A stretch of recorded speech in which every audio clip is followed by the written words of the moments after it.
स्वागत है आपका हमारे YouTube चैनल CGPSC ई ज्ञान और छत्तीसगढ़ IAS एकेडमी में। आज मैं पहली बार सब इंस्पेक्टर्स की इंटरव्यू ले रहा हूं।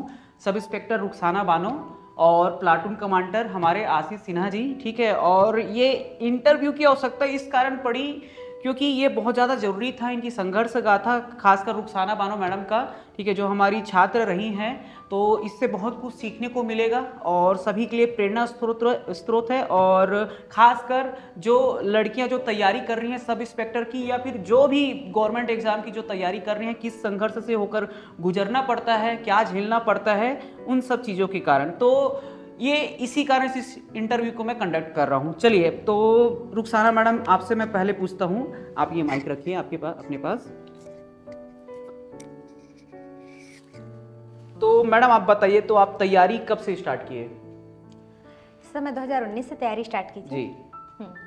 और तो आप पहले तैयारी किसका कर रहे थे? क्योंकि जो पोस्ट था 2018 में सब इंस्पेक्टर का पोस्ट आता है, तो दिमाग में ये था कि मतलब सब इंस्पेक्टर का ही तैयारी करना है या फिर CGPSC प्री का तैयारी करना है, किसका तैयारी करना है? नहीं सर, 2018 में पोस्ट तो आया था, लेकिन उस टाइम पे मेरा एज नहीं हुआ था और ग्रेजुएट भी नहीं हुई थी मैं। तो सर मेरे PSC का ही तैयारी करना था, बस ये था। अच्छा जी, आप कोचिंग आए थे, मुझे याद है 2018 में मैं पढ़ा रहा था, इतिहास पढ़ा रहा था आई थिंक, और शायद इतिहास का मध्यकालीन भारत चल रहा था जब मैडम ने एडमिशन लिया था। उसके बाद जो दूसरा सब्जेक्ट मैंने स्टार्ट किया था एप्टीट्यूड रीजनिंग, ये मुझे याद है।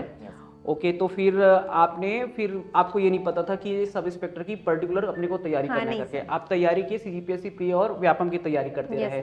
फिर कैसे पता चला कि सब इंस्पेक्टर की तैयारी करना है करके? सर 2021 में जब फॉर्म और आया, मतलब वो 2018 में जो आया था उसमें और पोस्ट बढ़ा के 2021 में फिर से रीओपन हुआ, तो फिर सर उसमें मैं फॉर्म अप्लाई की। फिर तब से मुझे ये था कि हाँ चलो PSC, मतलब इसमें जो है SI में पोस्ट भी ज़्यादा है, तैयारी करनी चाहिए अच्छे से। तो फिर मैं सर उसके तैयारी में कंटिन्यू फिर लग गई। तो आप सब इंस्पेक्टर के साथ साथ और भी जो व्यापम के एग्जाम सब दिला रहे थे? हाँ यस सर, सब एग्जाम दिला रहे थे, ठीक है। फिर उसके बाद सब इंस्पेक्टर जो होता है प्री का एग्जाम होता है, आपका प्री निकल गया। यस। फिर आप मेंस की तैयारी किए, मेंस भी अच्छा खासा आपका निकल गया। देन उसके बाद जो तीसरा जो चीज़ आता है वो है फिजिकल। तो आई थिंक मैं जितने भी छात्रों से बात किया हूँ तो मुझे जो पता चला कि सबसे जो टफ था, जो तीसरा जो चरण था, चौथा चरण था आई थिंक, पहला तो नापजोख था, जो चौथा चरण था वो फिजिकल का था, ठीक है। तो उसमें बहुत दिक्कतें हुई और मेरे खुद कई छात्र ऐसे हुए जो एट द एंड टाइम में जब उनका फिजिकल का जो डेट था आया हुआ था तो उसमें किसी के पैर में मोच आ गया या फिर किसी का नस पकड़ लिया, ये सब भी चीज़ हुआ। तो आपने फिजिकल की तैयारी कैसे किया मैडम, ये बताइए। सर मैं गांव से ही रह के अपना तैयारी कर रही थी। फिर उसके बाद फिर जैसे मतलब लगा कि हाँ नहीं, पापा बोले कि यहाँ पे नहीं, जहाँ पे ऐसा ही लोग तैयारी कर रहे हैं कोई, मतलब वहाँ पे चलते हैं, वहाँ पे देखते हैं कि क्या है अपना वो। फिर उसके बाद सर मैं यहाँ ही रविशंकर स्टेडियम, आपका गांव कौन सा है मैडम? ग्राम निकुम में ही एक छोटा सा स्टेडियम है, वहाँ मैं बच्चों के साथ तैयारी करती थी। फिर उसके बाद फिर जैसे ही वो हुआ तो फिर टाइम बढ़ते गया, तो फिर एक लगने लगा कि यार यहाँ पे तो अच्छा है, लेकिन वहाँ पे क्या होगा जब सब लोग रहेंगे तो क्यों ना वैसा वो ढूंढे जहाँ पे हमको लगे कि SI वाले ही कैंडिडेट है, तो देखते हैं कि अपने आप का आकलन करते हैं कि हम किस लेवल में है। तो फिर सर मैं यहाँ रविशंकर स्टेडियम आई। तो रोज आना जाना करते थे आप? नहीं सर, एक दिन तो पापा लेके आए मुझे, मतलब भाई और पापा लेके आए बाइक में। फिर यहाँ फैमिली में बहन है उनकी, हमें रुकी। फिर वहाँ से साइकिल जो है योगेश भैया, मेरे भैया हैं, वो उन्होंने मेरे को साइकिल दिया, बोले कि हाँ इसमें आना जाना करना करके। रविशंकर स्टेडियम आना जाना की, वहाँ मतलब मैं 12 से 15 दिन प्रैक्टिस की हूँ। 12 से 15 दिन प्रैक्टिस की। उसमें भी हम लोग सुराना कॉलेज जाते थे हाई जंप के लिए जी। Yes sir. तो और वो सबसे टफ था हम लोगों के लिए, सबके लिए था, जितने भी SI कैंडिडेट है सबके लिए सबसे जो टफ था वो फिजिकल का चरण था। उसमें टाइम भी हम लोगों को बहुत कम मिला था और उसमें 5 इवेंट था और उसमें बीच में ऐसा भी बोल दिया गया था कि टाइगर जंप जो है वो अलाउ नहीं किया जाएगा। तो फिर मोस्टली लोग वही कर रहे थे, तो फिर उसमें फिर से दिक्कत आ गया, फिर से फ्रस्ट्रेट होने लगे कि यार अब तो ये नहीं अलाउ नहीं करेंगे, तो सिर्फ बैली ही करना है ऐसा करके। तो सबसे मुश्किल यही था सर। अच्छा, आप जैसे बताए मैम कि आप गाँव से आते हो, ठीक है, तो एक ग्रामीण क्षेत्र में जो माहौल होता है, क्योंकि आप गांव से आई थिंक मुझे याद है कि आप 2021 तक से संस्था में आ रहे थे, ठीक है, और आपने बताया भी था कि सर रोज बस आना जाना होता है, ठीक है, जिसके कारण बहुत दिक्कतें होती है, ठीक है। तो ये गांव में माहौल कैसे रहता था? मतलब आप क्या केवल वहां से सिलेक्टेड केवल आप ही हो, आसपास के क्षेत्र गांव में और किसी का सिलेक्शन हुआ, तो एक माहौल कैसा रहता था, आप उसको बता सकते हो? सर उस टाइम पे तो ऐसा था कि मतलब एक उपहास वाली जो वो रहती थी कि हाँ लड़की है, अकेले जा रही है ना, कि क्या पढ़ती होगी, बस में तो आना जाना करती है हर रोज, बहुत कुछ ऐसा मतलब आपको ताना झेलना पड़ा हाँ था ये सब गांव बहुत वालों कुछ से? मतलब दिक्कतें आई उसमें, लेकिन सबसे बेस्ट बात ये थी सर कि फैमिली कभी उनके बातों पे नहीं आई। उन्होंने मतलब आपके फैमिली का बहुत जबरदस्त सपोर्ट था? बहुत सपोर्ट, स्पेशली मेरे पापा जी बहुत सपोर्ट किए मुझे। बोले कि शुरू से ही एक वो था कि इनको मतलब मेरे को बेटा जैसे ही वो किए हैं, मेरा बेटा है वो करेगी, जरूर कर लेगी। तो सर ये सबसे अच्छा रहा। और आज जब मेरा रिजल्ट आया, हमारे आसपास एरिया में किसी का नहीं हुआ है, ग्राम अंडा में भी किसी का सिलेक्शन नहीं हुआ है, तो जब रिजल्ट आया तो वही लोग आज उनको खुशी हुई और वो लोग बोलते कि गांव का पूरा नाम रोशन किया। अच्छा, तो ये सबसे बड़ी खुशी हो गई। मतलब जो लोग पहले ताना मारते थे वो आज आपको बधाई दे रहे हैं, और ये एक प्रेरणा स्रोत बन गए हो आप आई थिंक गांव के, कि भाई चलो गांव के लोग भी तारीफ कर रहे हैं। मतलब कैसा लगा फील, आपको फील कैसा आया? सर ये तो बहुत अच्छा लगा, और सबसे अच्छा ये लगा कि मम्मी पापा का एक जो होता है ना कि नाम रोशन करना है, तो वो भी एकदम फक्र से बोलते कि हाँ मेरी ही बेटी है जो सब इंस्पेक्टर में लगी है। हाँ।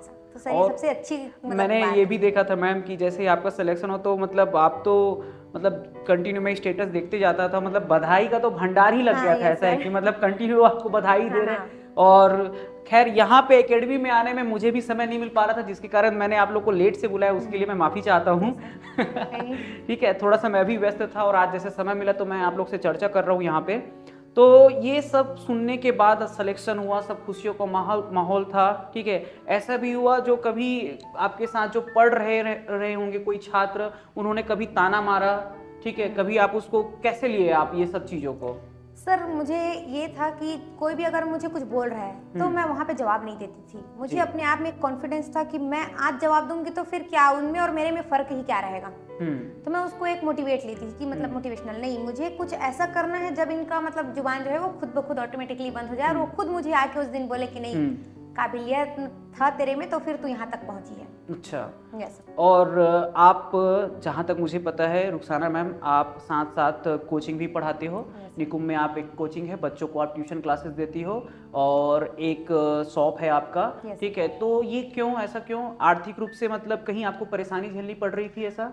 हाँ यस सर, ये बात तो है। मेरे जो पेरेंट्स, मेरे पिताजी हैं वो मजदूरी का काम करते हैं, तो सर ऐसा बहुत कुछ हो रहा कि मतलब आने जाने का खर्चा, निकुंम से लेकर दुर्ग तक आने जाने का खर्चा एक एक दिन का, और प्लस कोचिंग का जो भी फीस है, या फिर कॉलेज में जो भी नोट्स वगैरह अगर लेना है तो उसकी फीसेस है। तो सर ऐसा बहुत कुछ दिक्कत हुआ। फिर मैं सोची कि क्यों ना मैं मतलब पढ़ाऊँ बच्चों को। तो सर मैं वहाँ पे जस्ट 12th पास आउट होने के बाद ही मैं बच्चों को 50 रुपए की फीस लेके, मतलब मंथली 50 रुपए इनकम लेके मैं पढ़ाती थी। अच्छा। तो फिर उसमें भी थोड़ा बहुत वो हो जाता था, और शॉप भी बस यही एक था कि उतना मतलब वो नहीं। शॉप को आप ही चलाते थे? हाँ यस सर। आप शॉप चला रहे थे, आप ट्यूशन पढ़ा रहे थे और साथ साथ तैयारी भी कर रही थी। Yes sir. टाइम मैनेज कैसे किया मैडम ये? सर मेरे को तो दिन में उतना ज़्यादा टाइम नहीं मिल पाता था, क्योंकि मुझे शॉप में भी बैठना पड़ता था, और सुबह में बच्चों का क्लासेस 6 बजे से 10 बजे तक, जब तक उन लोग स्कूल ना चले जाए। फिर उसके बाद फिर शॉप में मतलब बैठती थी। जैसे पापा अगर खाली हैं तो फिर पापा आके बैठे शॉप में, अगर कोई सामान लेने आ रहे हैं तो मेरे बुलाए। तो उस बीच में मुझे जितना भी टाइम मिलता था मैं उसका भरपूर फायदा यूटिलाइज करती थी। और उसके बाद फिर नाइट में मेरे पास भरपूर टाइम रहता था। नाइट में मतलब 10-11 बजे तक मैं पढ़ाई करती थी। सुबह भी जल्दी उठना फजर के टाइम में, फिर नमाज पढ़ के अपना जैसे भी पढ़ाई कंटिन्यू करना, फिर कोचिंग जाना। ऐसा सर मेरा नमाज कितने टाइम पढ़ते थे मैडम आप? सर ये फजर की नमाज जो है मतलब टाइमिंग रहता है उसका, ठीक है। तो फिर मतलब ऐसा है कि सूर्य उदय होने से पहले ही मतलब वो नमाज पढ़ी जाती है। तो पहले उठते थे आप नमाज पढ़ने के लिए? 4 बजे 5 बजे जैसा भी उसमें टाइम है, तो फिर उठती थी, वजू करके नमाज पढ़ती थी, फिर उसके बाद फिर अपना पढ़ाई कंटिन्यू करके फिर बच्चों को फिर से वही रूटीन ट्यूशन पढ़ाना, फिर शॉप जाना, ऐसा। अच्छा, तो इसके बीच एक और चीज हुआ था। पहले तो हमारा नापजोक हुआ सब इंस्पेक्टर में। Yes sir. उसके बाद प्री हुआ, ठीक है, प्री का रिजल्ट आया, और प्री के फिर आई थिंक रिजल्ट आने के बाद थोड़ा सा रुक गया था। फिर 15 दिन की तैयारी के लिए मेंस का समय दिए। हाँ यस सर। तो ये 15 दिन का तैयारी आप लोगों ने कैसे किया फिर? सर ये और सबसे बड़ा दिक्कत तो ये था सर कि हम लोगों का एग्जाम कंटिन्यू 3 एग्जाम था कंटिन्यूस में, एक दिन तो 2 एग्जाम था जी। तो फर्स्ट डे तो हम लोगों को भरपूर टाइम मिला। दुर्ग आते थे आप लोग? दुर्ग में मेरा ये था सेंटर मिला था मेरे को। जो कचेरी चौक के सामने ही जो अच्छा वहाँ पे सेंटर जेआईडी स्कूल, जेआईडी स्कूल में मेरे को वो मिला था। आप आना जाना कर रहे थे? हाँ 3 दिन मतलब, तो उसमें फर्स्ट डे जो था वो 2 एग्जाम हुआ था, तो उसमें हम लोगों को भरपूर टाइम मिला। सब एग्जाम दिला के बैठे ही थे, लेकिन जो सेकंड एग्जाम हुआ उस नाइट ऐसा था कि मैं पूरी नाइट नहीं सोई। अरे बाबा, क्योंकि मेरे को रीजनिंग था, मैथ्स का था, तो करना ही है।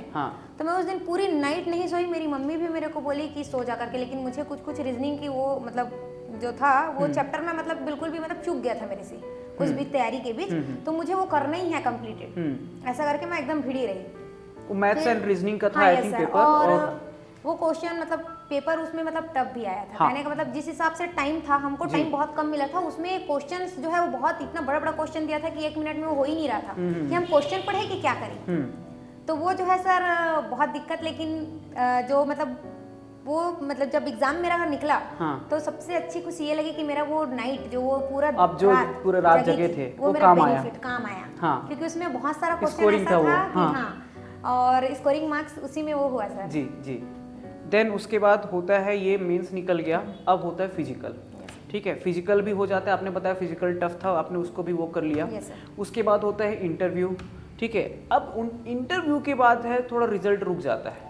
तो इंटरव्यू हुआ, उसके बाद जो रिजल्ट नहीं आ रहा था, लगभग कितने महीने रिजल्ट रुका था सर? साल भर रोक के रख दिया। इस बीच कैसे आप लोगों ने मैनेज किया? मतलब क्या था कि भाई आगे कौन से एग्जाम की तैयारी करे, कैसे करे, ये क्या था, क्या चल रहा था दिमाग में उस समय? सर इतना तो था कि मतलब जो रद्द वाली बात वो तो होगा नहीं जी, तो फिर एक कॉन्फिडेंस भी था कि होगा यार, मतलब आज नहीं तो कल रिजल्ट जरूर आएगा। ये है कि टाइम भले ही ले रहे हैं, तो उस टाइम पे सर टेंशन भी बहुत ज्यादा रहता था कि इतने दिन हो गया दिलाए एग्जाम, और प्लस फिजिकल की वजह से हमारा पढ़ाई पूरा मतलब वो मतलब रुक गया, पढ़ ही नहीं पा रहे थे। क्योंकि फिजिकल की तैयारी ऐसा था सर कि हमको 5-5, 6-6 घंटा देना रहता था, क्योंकि टाइम इतना कम था। सिर्फ 1.5 महीने के टाइम में हमको 5 इवेंट करना था। उसमें सुबह वही 5 बजे से ग्राउंड जाया जाए, 7-9 बज जाता था, 9-10 ऐसा, जब तक धूप ना निकल जाए, ऐसा मतलब करते ही रहते थे प्रैक्टिस। फिर उसके बाद वही 3 बजे से जाया जाए, 7-8 बज जाता था उधर।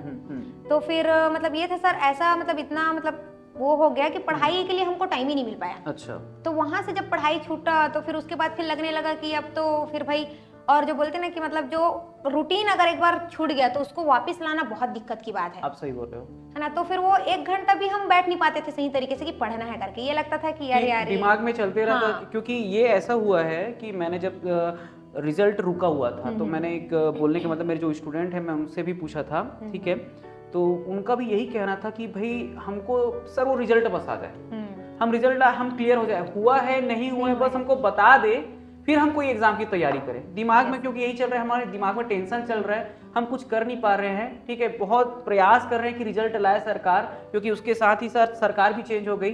ठीक है, तो बहुत दिक्कतों का सामना करना पड़ रहा है ऐसे करके। तो फिर मुझे भी यही लगा कि हाँ, मैं उनके जगह रहता तो शायद मैं भी यही सोचता कि कंफ्यूजन वाला जो स्थिति था वो तो पैदा होगा ही होगा ऐसे करके। तो ये था। फिर उसके बाद रिजल्ट आया, तो फिर आई थिंक जिस दिन रिजल्ट आया आपने मुझे मैसेज किया, मैसेज करने के बाद मैं बोला कि चलो ठीक है मैं कॉल करता हूँ। आपका पहला मैसेज आया था, मुझे पता नहीं था, मैं पढ़ा रहा था, मैं आपको बता रहा हूँ, लगभग 10:30-11 बजे की बात है, मैं आपको बता रहा हूँ। आपका मैसेज आया, व्हाट्सएप में एक मैसेज आया, तो सर मेरा सब इंस्पेक्टर बन गई। ठीक है, मैंने कॉल किया और कॉल को आप यकीन नहीं करोगे, मैंने कॉल को स्पीकर में डाला था, पूरे स्टूडेंट बैठे हुए थे। ठीक है, आप रो रहे थे। उसी के मारे आप रो रहे थे। ठीक है, तो फिर मैंने बोला कि नहीं मैडम अब जितना भी था वो हो गया, क्योंकि वो अंदर से फील मुझे यही आया, क्योंकि मैं आपको 2019 से पढ़ा रहा हूँ, 2019 से कांटेक्ट में हो आप मेरे से। ठीक है, तो एक रहता है कि जिनको पोस्ट मिलना चाहिए, जिनको ज्यादा जरूरत है, उनको फाइनली मिल गया, ये अंदर से खुशी हुई। और एक गुरु के लिए यही सबसे बड़ी बात है कि उसका एक शिष्य, ठीक है, जिनको जरूरत था और जिसकी तैयारी मैं करवा रहा था, वो फाइनली वो सेलेक्ट हो गया। ये मेरे लिए बहुत बड़ी बात थी। तो दिमाग में था कि भाई अब बुलाऊंगा आप लोगों को। ठीक है, लेकिन वो क्या रहा था कि ये रिकॉर्डिंग भी चालू हो चुका था, जिसके कारण बहुत सारे टाइम का मैनेज नहीं कर पा रहा था, और 2 सब्जेक्ट मुझे लेना पड़ता है, इवन कोचिंग को भी देखना पड़ता है, जिसके कारण मैं आप लोग का ये इस प्रकार से मिलना नहीं हो पा रहा था। तो फाइनली आज वो दिन आ गया। तो बहुत बहुत बधाई रुखसाना मैडम। और आप, मैं यही कामना करता हूँ, एक डिपार्टमेंट जा रहे हो, पुलिस डिपार्टमेंट जा रहे हो, और वहाँ पे भी आप अपना नाम रोशन कीजिएगा, बहुत अच्छा काम कीजिएगा, और खासकर जो आर्थिक रूप से कमजोर है, ठीक है, उनका जरूर मदद कीजिएगा, क्योंकि मैं चाहता हूँ कि ये आप जैसे आपने जैसे दिन देखा है, ठीक है, तो आप दूसरों को भी वैसा समझिएगा, क्योंकि उनको शायद जरूरत पड़े वहाँ पे, तो ये सहायता कीजिएगा मैडम। जरूर सर। ओके, Thank ठीक you है। so much, sir. और अब बात आती है आशीष भाई की, ठीक है। चलिए, तो आशीष सिन्हा जी, आपका जो चयन हुआ है प्लाटून कमांडर में हुआ है, ठीक है, और आप छत्तीसगढ़ IAS एकेडमी के जो यहाँ के जो छात्र हैं 2022 बैच के हो, 2022 से 23 यहाँ पे आपने तैयारी किया, ठीक है। और उस समय मैं पढ़ा रहा था भाई, इन लोगों को संविधान और छत्तीसगढ़ पढ़ाया हूँ, है ना। और उसी 2022 बैच से, ठीक है, लगभग 8 से 9 लोगों का सिलेक्शन हुआ है, ठीक है। तो बताइए, आपका सफ़र कहाँ से चालू होता है? इससे पहले भी आप तैयारी कर रहे थे, और तैयारी कर रहे थे तो किसकी तैयारी कर रहे थे? सर, इससे पहले तो मैं वनडे एग्जाम रेलवे SSC की ही कर रहा था तैयारी, जी, जो 2018 से कर रहा हूँ। अच्छा, अपने ही घर में हूँ, घर से ही जी। फिर मेरे को आइडिया ही नहीं हो रहा था, क्योंकि जितना भी एग्जाम दे रहा था किसी में क्लियर ही नहीं कर पा रहा था। ओके। तो मैं बोला फिर कोचिंग ज्वाइन करना चाहिए, तो फिर मैं कोचिंग आया यहाँ पे। तो आपसे मैं जिस दिन आया उस दिन आप संविधान पढ़ा रहे थे जी, और वो भी राष्ट्रपति पढ़ा रहा था मैं। हाँ, मेरे को याद है वो। हाँ, हाँ, उसी दिन से मेरा स्टार्ट हुआ। तो वहाँ से मेरे को आइडिया आया कि पढ़ना कैसे, सर समझाते कैसे, चीजों को समझना कैसे। हाँ, मैं तो रट के लेता था, हाँ, आइडिया होता नहीं था करना कैसे, क्वेश्चन कैसे आते हैं, हाँ, ये सब मेरे को कोचिंग से ही पता चला वैसे। अच्छा, हाँ, तो मैं जितने भी एग्जाम दिया हूँ कभी निकला नहीं है ऐसे, हमेशा लास्ट पॉइंट में आगे ही कटा हूँ। अच्छा, जैसे रेलवे दिया हूँ, उसमें भी 1 नंबर से कटा। हाँ, फिर DRDO दिया, उसमें कास्ट की वजह से कट गया, फाइनल मेरिट होने के बाद। अच्छा, हाँ, फिर यहाँ पे आया तो PSC का आइडिया नहीं था मेरे को कि PSC भी करना है करके, बस ऐसे ही देता था। तो फिर PSC का घर में बताया कि PSC की तैयारी करो जी एग्जाम के लिए। तब मैं बोला अपने से करता हूँ। मेरे घर में बोले कि यानी प्रीवियस निकालना है ना, तो आती है एक तो, अच्छा, छत्तीसगढ़ की, इससे हो जाएगा। मैंने पढ़ा, कुछ समझ नहीं आया मेरे को। मैं बोला होगा नहीं मेरे से अभी तो मैं छोड़ने वाला था बीच में। अच्छा, तो घर में बोले एक बार कोचिंग चल गया। कोचिंग आया, तो वहाँ से मेरे को आइडिया हुआ कि करना कैसे। अच्छा, वहाँ से मैं तैयारी शुरू की। मतलब समझ में आया मैंने जो पढ़ा मेरा। बिल्कुल सर, वही से समझ आया। ऐसे तो पहले कुछ नहीं पढ़ा, क्योंकि समझ नहीं आएगा सर तब तक कुछ नहीं कर सकते। नहीं, मैं ये चीज बोलता हूँ, देखिए आप सभी सब्जेक्ट को समझ जाओगे, ठीक है, आपको इंडियन जीएस में सभी सब्जेक्ट समझ जाओगे। बस एक छत्तीसगढ़ एक ऐसा विषय रहता है जिसको सच में समझने के लिए एक ना आपको टीचर की आवश्यकता होगी। तो बोलने का मतलब, क्योंकि वो मैं सभी सब्जेक्ट में से एक टफ सब्जेक्ट मानता हूँ वो है छत्तीसगढ़, क्योंकि छत्तीसगढ़ का जियोग्राफी से लेकर हिस्ट्री, बहुत इसमें ऐसे ऐसे भी फैक्ट हैं जो हमको पता नहीं है, और आने वाले समय में बहुत सारा फैक्ट जुड़ने वाले हैं। तो मैं सभी छात्रों से यही बोलता हूँ कि जितना जल्दी हो सके एग्जाम निकाल लो, क्योंकि बेटा बुक का जो साइज है वो हो रहा है मोटा होते जा रहा है, क्योंकि इसमें पूरा फैक्ट जुड़ते जा रहे हैं, ठीक है। तो दिक्कतें तो, हाँ, ऑथेंटिकेट भी आप सही बोल रहे हो, ऑथेंटिकेट भी आप कोई चीज नहीं है, बात सही है। तो फिर आपको मतलब लगा कि हाँ भाई यहाँ से आपको तो दिमाग में था कभी कि मतलब सब इंस्पेक्टर की तैयारी करेंगे, बनेंगे, ऐसा कुछ नहीं था। तो ये कैसे अचानक से सब इंस्पेक्टर बन गए? सर मैं बताया ना, मैं वनडे एग्जाम की, यानी कोई भी गवर्नमेंट जॉब चाहिए था मेरे, ऐसे थी सिचुएशन, यानी सोच यही थी कि मेरे को एक गवर्नमेंट जॉब चाहिए जी, कोई भी रहे वो। मैं एग्जाम देते गया, किसी में हो नहीं रहा, तो फिर मैं इसका भी लिख लिया ऐसे। 2021 में आई थिंक फॉर्म भरा थे। सर उस समय मैं ग्रेजुएशन किया, उसके बाद जैसे फॉर्म निकला अपडेट हो गए, तो मैं बोला डाल देता हूँ, क्योंकि हर फॉर्म तो डाले पड़ा था। यस सर, तो वो डाल दिया एग्जाम। तैयारी तो PSC की कर रहा था मैं, मेन इसकी कर ही नहीं रहा था। अच्छा, तो साथ ही में तो बस ये रास्ते में सब इंस्पेक्टर का पोस्ट आया, आपने उसको पिक किया, फिर आपका खैर तो नापजोक, शारीरिक नापजोक तो निकल ही गया था, प्री निकला, भी निकला सर, मेंस भी आप निकाल लिए सर। मेंस ठीक है, मेंस निकलने के बाद मुझे एक मैसेज आता है कि सर वो आशीष का निकल गया मेंस। आपने मुझे मैसेज नहीं किया? मैंने किसी को नहीं बताया था, क्योंकि घर में भी किसी को पता नहीं था। हाँ, और मुझे इस बात की चिंता थी, इस बात की मुझे चिंता थी कि ये आशीष को अब इंटरव्यू तक से मुझे ले जाना है, ठीक है।